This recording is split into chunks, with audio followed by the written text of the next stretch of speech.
बहुत समय पहले की बात है। एक समृद्ध और विशाल राज्य था जिसका नाम था नंदनपुर।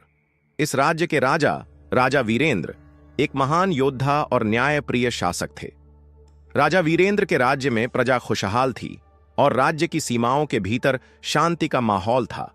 लेकिन एक दिन राज्य के पास एक विशाल जंगल में अजीब घटनाएं घटने लगीं। लोग रात के समय अपनी फसलों की रक्षा करने से डरने लगे थे, क्योंकि वहां एक डरावना राक्षस का आतंक फैल गया था। यह राक्षस अपनी भयंकर ताकत और विकराल रूप के लिए कुख्यात था। उसकी काली आंखों में आग की लपटें झलकती थीं और वह जंगल के भीतर स्थित एक पुरानी गुफा में रहता था।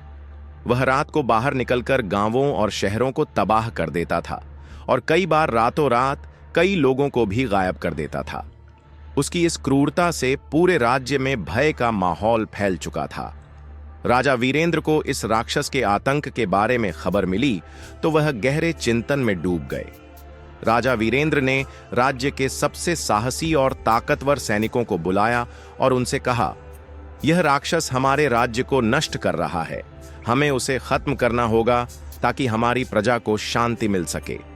कई बहादुर सैनिक राक्षस के खिलाफ युद्ध करने के लिए तैयार हुए, लेकिन राजा वीरेंद्र जानता था कि यह लड़ाई आसान नहीं होगी। राक्षस केवल ताकत में ही नहीं बल्कि अपनी जादुई शक्तियों से भी अद्भुत था। इसलिए राजा ने फैसला किया कि वह स्वयं इस राक्षस का सामना करेगा। राजा वीरेंद्र ने अपनी तलवार को चमकाया और एक दिन सूर्योदय से पहले वह अकेला ही जंगल की ओर निकल पड़ा। जंगल के अंदर गहरी शांति थी, लेकिन साथ ही डर भी छाया हुआ था। राजा वीरेंद्र को जंगल के भीतर जाते हुए राक्षस की खौफनाक आवाजें सुनाई देने लगीं। वह राक्षस उसे चुनौती देने के लिए पहले ही सामने आ चुका था। उसकी बड़ी बड़ी पंखों वाली काली छाया धीरे धीरे राजा की ओर बढ़ी। राक्षस ने गुस्से से कहा, तुम कौन हो जो मेरे इलाके में बिना डर के आ रहे हो? मैं तुम्हें मौत की सजा दूंगा। राजा वीरेंद्र ने उसकी इस चुनौती को स्वीकार किया और कहा, मैं राजा वीरेंद्र हूं और मैं तुम्हारे आतंक का अंत करूंगा। तुम्हें यह समझना होगा कि तुम किसी को तंग नहीं कर सकते। इसके बाद दोनों में भयंकर युद्ध शुरू हुआ। राक्षस ने अपनी जादुई शक्तियों से राजा को हराने की कोशिश की। वह अपनी भयानक आवाज में राजा को डराने और अपने दुष्चक्र में फंसाने की कोशिश कर रहा था। राक्षस के पास जादुई आग और गहरी काली रात की शक्तियां थीं जो राजा के खिलाफ थी।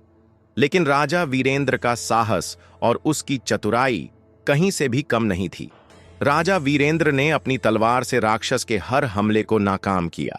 उसकी तलवार में इतनी धार थी कि वह राक्षस के नजदीक पहुंचते ही उसकी जादुई शक्तियों को काटने लगती थी। युद्ध के दौरान राजा वीरेंद्र ने राक्षस से कहा, तुम अपनी बुरी शक्तियों से कभी भी किसी को नहीं हरा सकते। अच्छाई और साहस की शक्ति सबसे बड़ी होती है। राक्षस ने एक आखिरी कोशिश में अपने पूरे बल से राजा पर हमला किया, लेकिन राजा ने अपनी तलवार को सही समय पर ताना और राक्षस की काली जादुई शक्तियों को काट दिया। राक्षस जमीन पर गिर पड़ा और उसकी सारी शक्तियां समाप्त हो गईं। राक्षस की हंसी और गुस्से की आवाज धीरे धीरे शांत हो गई। राजा वीरेंद्र ने जीत हासिल की और राक्षस को नष्ट कर दिया। इसके बाद उसने राक्षस की गुफा में एक मंदिर बनवाया ताकि वहां शांति बनी रहे और भविष्य में कोई और राक्षस इस तरह के आतंक का कारण न बने। राजा ने अपने राज्य में लौटकर अपनी प्रजा को इस जीत की खबर दी और सभी ने मिलकर जश्न मनाया।